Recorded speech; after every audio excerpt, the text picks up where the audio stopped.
लोणावळा परिसरातील श्री एकविरा देवस्थान येथे सध्या भाविकांची मोठी गर्दी पाहायला मिळत आहे। विशेष म्हणजे मुंबई बाजूकडून येणाऱ्या आणि मुंबईकडे जाणाऱ्या भक्तांच्या वाहनांची संख्या मोठ्या प्रमाणात वाढल्यामुळे परिसरातील वाहतूक काही काळासाठी संथ गतीने सुरू होती।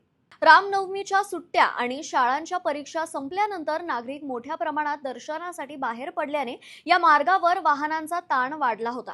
यामध्ये खासगी वाहनांसोबतच पालखी यंत्रणांचाही मोठा सहभाग असल्याने वाहतूक व्यवस्थेवर अतिरिक्त दबाव निर्माण झाला। मात्र परिस्थिती लक्षात घेऊन महामार्ग वाहतूक पोलिसांनी तात्काळ नियोजन करत योग्य ठिकाणी ब्लॉक घेऊन वाहतूक सुरळीत करण्यासाठी उपाययोजना केल्या। यामुळे काही काळ निर्माण झालेला ताण आता हळूहळू कमी होत असून वाहतूक पूर्वपदावर येताना दिसत आहे।